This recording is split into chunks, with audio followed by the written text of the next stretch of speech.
സ്നേഹക്കൂട്ട് പുത്തൻ പ്രമോൽ കാണുവാൻ സാധിക്കുന്നുണ്ട്. നമ്മുടെ സ്വാതി മോളെ നമ്മുടെ സേതുമാധവനും പല്ലവിയും കൂടി തിരികെ വീട്ടിലേക്ക് കൊണ്ടുവരുവാട്ടെ. പോലീസ് സ്റ്റേഷനിലായിരുന്നല്ലോ, അപ്പോൾ തിരികെ അവരൊക്കെ പോയി പോലീസ് സ്റ്റേഷനിലെ കാര്യങ്ങളൊക്കെ സോൾവ് ചെയ്ത് തിരികെ വീട്ടിലേക്ക് കൊണ്ടുവരുന്ന ദൃശ്യങ്ങളാട്ടോ. അപ്പോൾ നമ്മുടെ ഋതു നോക്കുമ്പോൾ എന്താ പറയുക, സേതുവിൻ്റെയും പല്ലവിയുടെയും കൂടെ നമ്മുടെ സ്വാതി വരുന്നു. അപ്പോൾ നമ്മുടെ ഋതു ചോദിക്കുന്നുണ്ട് നമ്മുടെ സ്വാതിയോട്, നീ എന്താ ഇയാളോടൊക്കെ ക്ഷമിച്ചോ, ഇയാളോടൊക്കെ കൂട്ടായോ നീ എന്ന് ചോദിക്കുമ്പോൾ നമ്മുടെ സേതുമാധവൻ പറയുന്നുണ്ട് പിന്നെ അല്ലാതെ എന്നൊക്കെ പറയുന്നുണ്ട് കേട്ടോ. ഭയങ്കര ഡയലോഗാട്ടോ.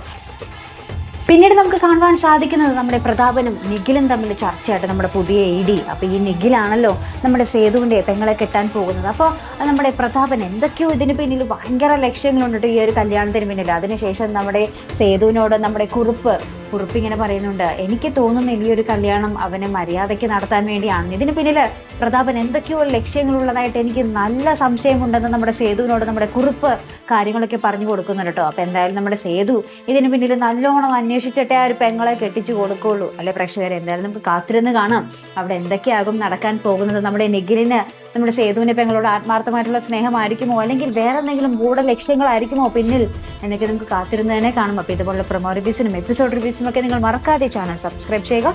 അടുത്തൊരു വീഡിയോ വരുന്നത് വരയ്ക്കും ഗുഡ് ബൈ.